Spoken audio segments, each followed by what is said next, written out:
All right, ladies and gentlemen, we're going to go ahead and get started.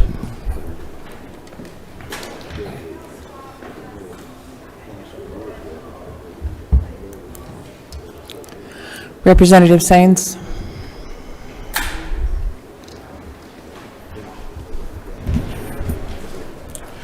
Thank you, Madam Chair, Lady, and members of committee. I bring before you House Resolution 1019, which is fourth from the bottom on page 2, the last before structured rules. This resolution simply empowers the Georgia General Assembly to make clear that the governor is right and able to provide resources to our friends protecting our southern border. It's a timely bill given that Georgia has incurred some of the most cost in our legal immigration broken system that our federal government has unfortunately not led on, and that's what the bill does in simplicity. Okay, all right. Minority Whip. Thank you, Madam Chair. Is it not true that it's congressional Republicans right now who have been blocking billions of dollars that would protect our border? I think I'm not an expert in congressional affairs, but it's clear that the current administration has probably waited till the cancer is spread in the body before they've decided to create what they call a solution. This doesn't address D.C., this addresses how Georgia is empowering our governor to protect our interest through the southern border. Does the gentleman yield for one more question? One more. Does Georgia border Mexico? Georgia's cost to the Mexican border, the Mexican-U.S. border crisis is clear with the fentanyl issue and with many other programs that have even been recognized by outlets like CNN and MSNBC, which I'm not a viewer of, but you might be. Okay. All right. Thank you. Members of the committee, any other questions? Seeing none. Thank you, Representative. Thank you. Senator, we'll go ahead and, you've been here for a while, so we'll go ahead and let you present. Thank you, Madam Chair, members of the committee. I bring before you Senate Bill 353, which is a GDOT department bill that passed out of the House and the Senate last year. And in full transparency, we messed it up in the Senate. We added some language that caused the bill to be vetoed by the governor. If you will suspend for just one moment, this is on the yellow sheet. So, all right, please resume. Sorry. Thank you, Madam Chair. This is Senate Bill 353. We messed this up in the Senate last year, inserted some language that caused it to be vetoed by the governor. We've cleaned that up and have everybody in agreement that this current version of the bill is workable.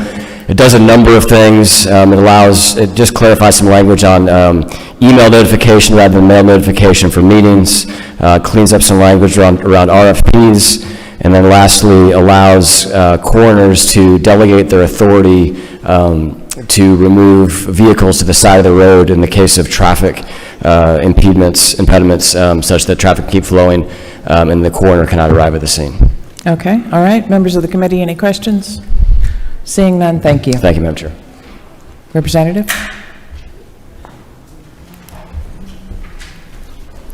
Thank you, Madam Chair. This morning I come before you committee bringing House Resolution 473.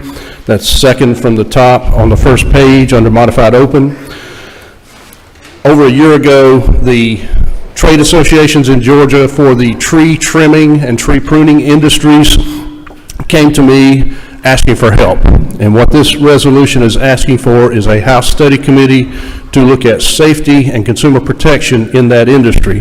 In 2020, OSHA did a study and determined that the potential for permanent disability or death in this industry is 30 times that of the average trade in the nation. And every time I turn around, we see a new article locally in my community and others in your communities of people being seriously harmed and even killed in this industry. Okay, all right. Members of the committee, any questions?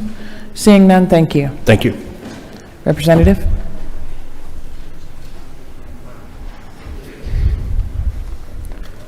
Thank you, Madam Chair, members of the committee. I come to you with House Bill 940, second from the bottom on the first page under modified structured rule. This bill essentially says that all retail stores and restaurants within the state of Georgia will accept cash. The policy behind this is really threefold. One is your currency says legal tender for all debts, public and private. The second thing is being able to require or provide to our consumers an ability to keep certain privacy around the transactions that they're doing, and also as a protection against cybersecurity issues. And then the third is around the unbanked. Right now, the state of Georgia is between 9 and 15% unbanked, so circa 1 million people, and they don't have the ability to get your typical credit card or debit card, and a prepaid debit card is not necessarily a solution. Effectively, the only carve-outs to the cash component around restaurants and retail can be found on lines 30 to 37. The first one is for any live event that is greater than 2,500 people. Those facilities are exempt from this. Second, any airport with 500 landings and takeoffs combined on a daily basis. Third is for what are called fully autonomous stores. For instance, Amazon now has stores where there is no one up front. You effectively put your goods into your shopping cart, and the shopping cart is actually calculating what you owe, and on your way out, you either let Amazon Prime or your credit card. And then finally, from a wholesale club, because there's a contract between you and the entity, we did not want to get in the middle of that contract. So we carved those four pieces out of, I'll say, the cash requirement. Madam Chair, members of the committee, that's the overview of the bill. Okay. Speaker Pro Tem. I had a question, Mr. Chairman. Could an unintended effect of this be to actually reduce the availability of some retail outlets in higher crime, low-income areas where they, the availability of cash increases the odds of crime, guns, harm to folks, and so rather than endure those risks, they just close up shop? Sure. So, Madam Pro Tem, thank you very much for that question. Lines 25 through 28, we start to address that issue. Now, of course, we're not addressing the root cause, right? Obviously, we'd like to do everything we can to just stop the crime, but given the fact that that's a symptom of the crime that's existing in certain parts of our state, unfortunately, lines 25 through 28 speak to the point that a Kroger, for instance, or a Publix can have 30 checkout lines of a credit card and debit card only, with only one line or one self-checkout at cash. Second, what we see primarily, and I did some research on this, in areas that are considered high crime, when they are accepting cash, they typically are putting it into a drop box where the individual has zero access to that. So if the perpetrator was going to somehow get that, I would expect that the clerk would step aside, they would have to rip it out of the ground, which would be difficult to do, but at the end of the day, the deterrent would be the fact that it's being placed into a drop box that's a safe that can only be opened by certain individuals within that store. So we feel as if we have placed in there in 25 through 28, I'll say the first part of the deterrent to that, whereas only one has to accept it, say out of 30, and then the other one is there are other means for the store owner to take, which includes a drop box. Further question, Sure. it seems that the greater risk is to very small retail convenience store type outlets that don't have the resources of maybe a Kroger or a Publix. Sure. And they fear for their either themselves as small business owners or their employees' safety. And did you not consider that, let the marketplace make this decision, which is normally how we like to see things handled in this regard, versus a mandate? Yes, so we consider that at length, because to your point, my preference is to just create, I'll say, the floor of the Roman Colosseum and let the market basically decide who comes off of the floor of the Roman Colosseum, quote, alive. And I hate to use that type of figurative example, but it's the truth, and that's typically where we lean to. However, in this case, what we're seeing is consumer choice is being taken away in so many different areas. We are seeing signs popping up, even in very low crime areas. For instance, in your district, in Milton, where we're seeing cashless all over the place, and I don't believe that the defense of, I'll say, high crime is necessarily something that exists in your district, my district, et cetera. So our feeling is, or my feeling is, from that small entity, that small convenience store, that small bodega, as they call it up in the Northeast, they have the ability, again, to be able to place a drop box that effectively creates that safety zone for their employees, or if it's an owner-operated, for that owner. Thank you. Okay. All right. Representative Knight. Thank you, Madam Chair. To the author, I want to applaud you for this bill. We are seeing more and more, cashless venues, all the way from weekend travel ball fees, entry fees, to quite frankly, all over. I think one aspect of this is to go back and educate people that the cash issues should be there.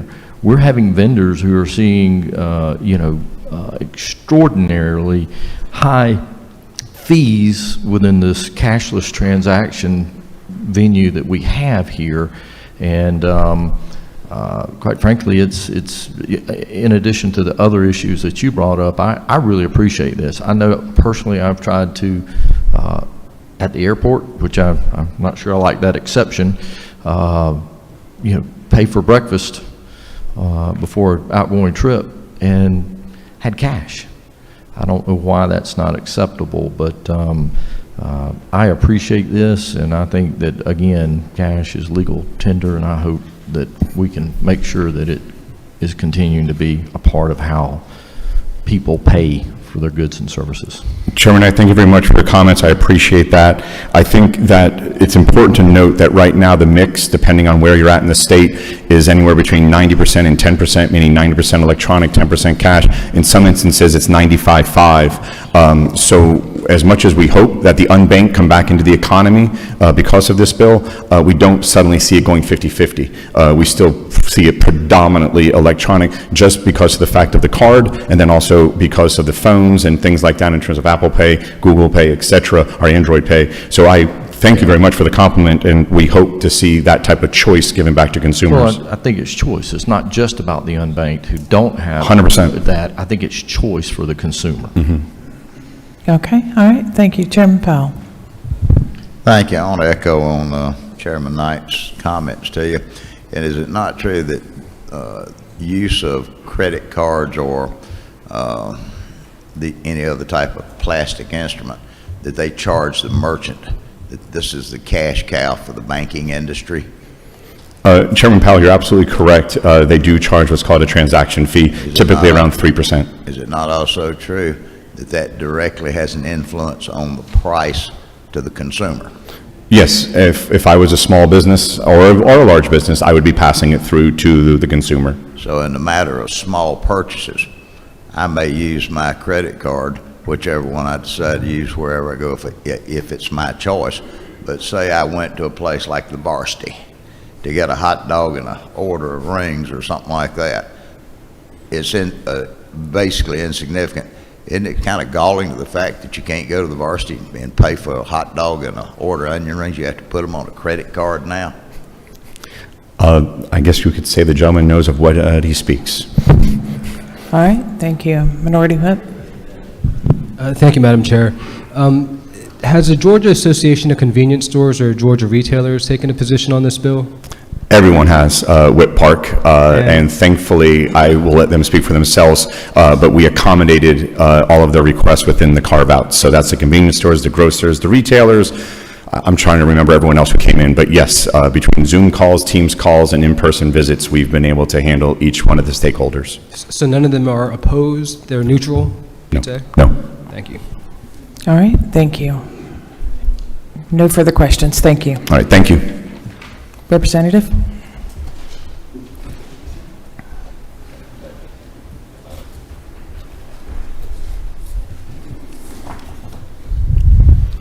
Thank you, Madam Chairman. This is on page 1, number 5, under the modified structure rule, House Bill 447. This legislation creates the Georgia Secure Automated Vehicle Enforcement Act, or SAVE Act. The intent is to reduce the number of vehicles on Georgia's roads and highways that don't have automobile insurance or valid registrations. This legislation would give law enforcement officers the option to allow these motor vehicle infractions to be handled with civil citations using this automated recognition technology without requiring them to perform a physical traffic stop. However, they would still have the ability to do that if they chose. It would limit the number of citations that a law enforcement agency can issue for the same offense within its jurisdiction. It would prevent a civil monetary penalty from being issued to the owner of a vehicle if the owner is arrested or issued a criminal citation in a physical traffic stop. It would prohibit the imposition of fine add-ons, additional fees, or penalties to those civil citations. It'd make any citations for insurance or registration violations issued from a camera system installed anywhere besides in this, which would be a marked patrol car, it'd make those illegal. Any fine revenue collected by the governing body would be required to be used for law enforcement purposes. And it would finally serve the public interest by allowing peace officers in well-marked public safety vehicles to use technology for additional enforcement and compliance of vehicles operated without proper registration or liability insurance. Okay. Any questions for the author? Okay. Secretary Jaspers. Thank you, Madam Chair. Representative, okay, so first time I've seen this, is quite a long bill, a lot of code in it. But am I not mistaken, is this is another automated tag reader system authorization, is that not right? That's correct. But only in well-marked vehicles.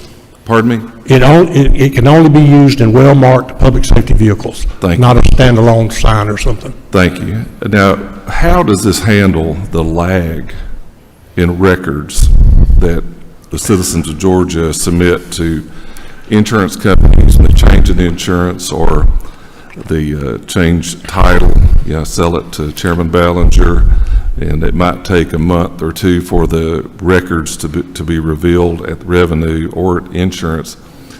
How does this handle that lag? This, sir, goes directly through the Department of Revenue database as opposed to what's currently happening. You generally only find insurance violations and tag violations, particularly insurance violations, when a car is involved in an accident. Then that information goes through GCIC or NCIC or both, and there's where your lag time is. This is a much faster way of doing it since it deals with the agency that oversees vehicle registrations and insurance to start with. So it will reduce that lag time. Okay. Any further questions? I guess I disagree that there would not be a lag, and that, currently when you're pulled over by law enforcement, you have an opportunity to even show them paperwork at the moment that you have sold your car, that's cars you bought one, you've just paid your insurance, it's not been, it may be the day that it's due and it hasn't been updated or day after it's due.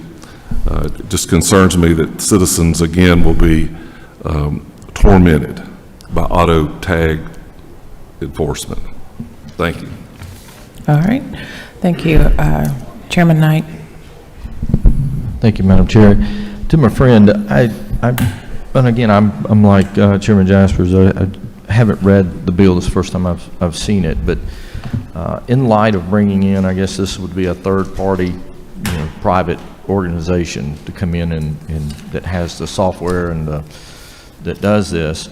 In light of the issues that we've had around the school cameras, where we've had third-party vendors come in, the amount of money that is actually being generated from this that is actually going outside of the vendors is one.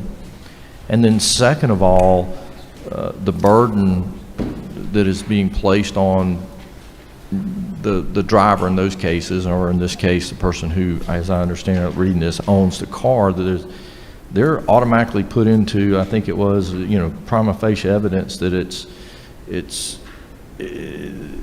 the trier of fact in its discretion shall infer that the owner of the vehicle is the operator or authorized use of the motor vehicle at the time of alleged violation. In other words, it's automatically putting a burden on maybe the owner of the vehicle who is not necessarily the driver of the vehicle.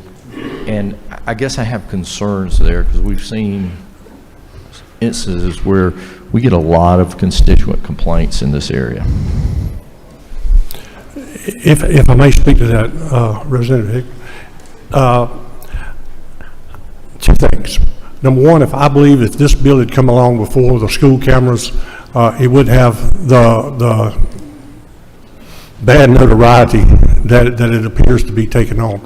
This is a good bill. It affords due process to those people who may want to challenge if the tag expired a week ago. They can simply go to court, show the court that, or as Mr. Jasper says, Representative Jasper says, in some cases, if they get stopped, they can show it to them beside the road. I understand that. I haven't been a law enforcement officer for 50 years. There is due process built into this that is very, very lenient, I think. I use that word. It's very customer friendly, if you will. I know receiving a citation, whether from an officer beside the road or in the mail, is not, that doesn't appear to be customer friendly right off the bat. But I do think, here's our problem, sir. Our problem is we have an enormous amount of people that are skirting the law now with no insurance on their vehicles, with ghost tags, with duplicated new car tags that are easy to do. This catches them and allows for greater compliance in an area where we really need greater compliance, particularly in liability insurance. That a lot of people, we surveyed municipal courts in this bill, a lot of people don't have unless there's an accident where you discover it at that time. So you've got cars going up and down the road that aren't insured right now, that may be involved in an accident, and then the people that pay their insurance and do all that on time, they're the ones that it ultimately costs. Okay. All right. Nothing further. Representative Williams. Thank you, Madam Chairman. The gentleman, Representative Vance, I know your heart is in the right place. But I have to echo my chairman in using the word torment. You're right. If it had come before school cameras, it might be different. But we were told some glorious things about school cameras, and you talk about torment. So I'm a little gun shy right now, and burnt child scared of fire. But, okay. Mr. Williams, let me say this. I received the school ticket in Cherokee County. And school wasn't even in session. That's right. And I paid it. And I understand that, folks, but the greater good here is compliance. Get insurance on your car. And a vehicle accident costs thousands and thousands of dollars. And this, if you get a ticket for this, it's going to cost you $200. No fees, no pool, no pets, as Roger Miller says. So it's I think it's a more customer-friendly bill than we have than we have currently, where the fees and fines could run into the thousands. Okay. All right. Any further questions? Do you have anything further for the committee? No, ma'am. Y'all been very gracious, and I appreciate it. Thank you. You're welcome. All right. Seeing as that is all that we have against the wall, we're going to go ahead and set a supplemental calendar for today, February 13th. Under modified structure, House Bill 991. Is there a move? There's a move and a second. All those in favor, please signify by saying aye. Aye. Any opposed, like sign. Under modified structure, House Resolution 1019. All those in, is there a move? There's a move and a second. All those in favor, please signify by saying aye. Aye. Any opposed, like sign? No. Okay. All those in favor, please raise your hand. Okay. All those opposed?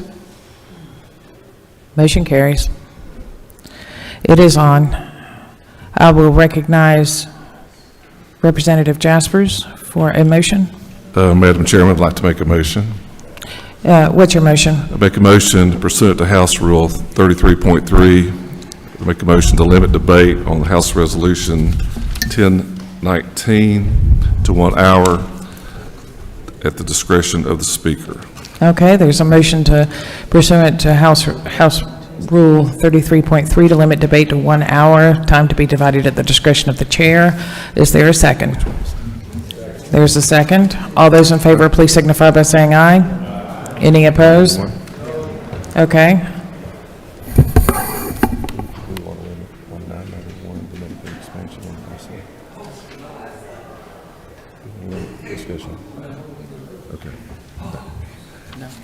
Okay, all right. All those in favor of limiting debate, please raise your hand on House Resolution 1019. All those opposed? Motion carries. Debate is limited on House Resolution 1019 to 1 hour. Under structured rule, House Bill 814, is there a move? Move. There's a move and a second. All those in favor, please signify by saying aye. Aye. Any opposed, like sign? It's on. So just for everybody's edification, the rules supplemental calendar for today, under modified structure at House Bill 991, House Resolution 1019, debate to be limited to 1 hour, and under structured rule, House Bill 814. We'll now set the rules calendar for February 15th. Again, this is Thursday. We're not in session tomorrow.